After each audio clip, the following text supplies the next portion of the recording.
Paano magtanim at magpalago ng sarili mong dragon fruit? Alam niyo ba na ang isang piraso ng dragon fruit ay nagkakahalaga ng 3 hanggang 8 dolyar o humigit kumulang 150 hanggang 400 pesos sa Estados Unidos? Ano ba ang dragon fruit at paano ito itinatanim? Sa video ito ay tatalakayin natin ang mga benepisyo ng pagkain ng dragon fruit at ang mga paraan at mga kailangan para sa pagtatanim nito. Pero bago ang lahat, kung ngayon ka pa lang napadpad sa channel na ito, pindutin mo lang ang subscribe button at ang notification bell para ma-update namin kayo sa mga ilalabas namin mga bagong videos na naglalaman ng mga tips at mga dagdag kaalaman para sa kabuhayan. Mga benepisyo ng pagkain ng dragon fruit sa kalusugan.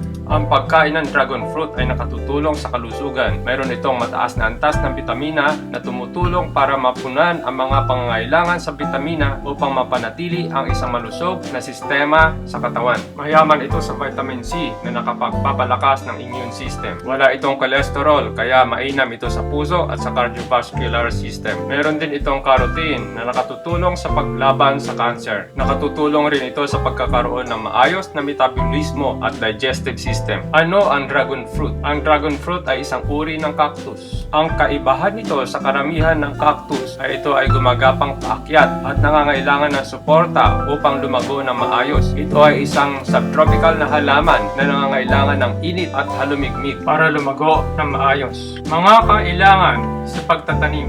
Bukod sa structural support, nangangailangan ito ng mga sumusunod. Number 1, lupa. Ang halamang ito ay maaaring lumago sa anumang lupa kung saan malayang nakakadaloy ang tubig. Pinakamabuti ang lupa na mabuhangin. Makatutulong din ang lupa na bahagyang acidic na may antas ng pH sa pagitan ng 6 hanggang 7. Number 2, pataba. Para matiyak ang maayos na paglago, lagyan ito ng pataba buwan-buwan sa panahon ng tag-init kung kailan aktibo itong lumalago. Itigil naman ang paglalagay ng pataba sa panahon ng taglamig. Number 3, tubig. Siguraduhin na maayos ang pagdidilig dito dahil ito ay isang uri ng cactus. Hindi makabubuti ang pagkakababad nito sa tubig. Diligan lamang ang lupa kapag tuyo na ang ibabaw nito.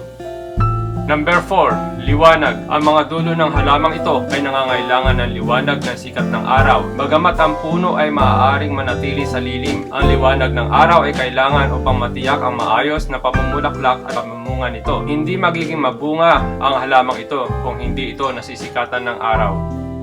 Number 5, temperatura. Hindi ito lumalago sa malamig na klima. Ang temperatura na mas mababa sa 40 degree Fahrenheit o 4.5 degree Celsius ay makapipinsala sa halamang ito. Ang pinakamainam na temperatura para sa maayos na paglago nito ay nasa pagitan ng 65 hanggang 80 degree Fahrenheit o 18 hanggang 27 degree Celsius.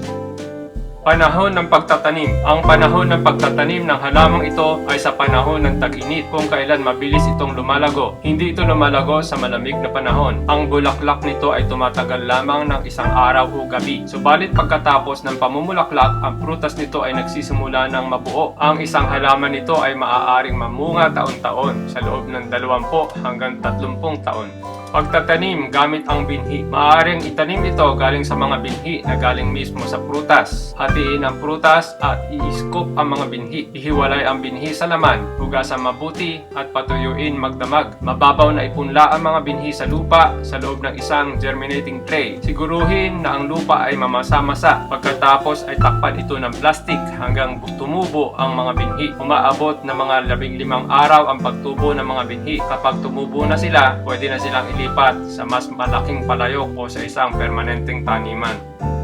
Pagtatanim buhat sa pinutol na sanga. Pwede mo ring itanim ang pinutol na sanga ng halamang ito. Siguraduhin lamang na huwag susobrahan ang pagputol ng sanga ng magulang na halaman para hindi mapinsala o mapigilan ang paglugo nito. Ganun din, itaon ang pagpuputol ng sanga sa panahon ng tag-init. Magsimula sa isang bahagi ng halaman nang humigit kumulang isang talampakan ng haba. Sa bahaging ito ay maaari ka na makapagtanim ng 3 hanggang 4 na bagong halaman. Makatutulong ang paglalagay ng fungicide, bagamat hindi kailangan sa dulo ng mga pinutol na sanga para tuluyan silang lumago. Patuyuin ang mga dulo na pinagputulan sa loob ng 2 hanggang 5 araw. Malalaman mo na handa na silang itanim kapag pumuti na ang mga dulo nila. Sa puntong ito, maaari na silang itanim sa lupa. Itanim sila na may lalim na humigit kumulang 2 pulgada. Siguraduhin na tama ang orientation ng sanga, kapareho ng orientation ng magulang nito. Diligan araw-araw ang bagong tanim na halaman, maliban lamang kung basa pa ang lupa. Sa paglaon ng panahon, lilitaw ang mga ugat nito at magsisimula na itong lumago. Sa loob ng ilang taon, magsisimula na rin itong mamulaklak at mamunga.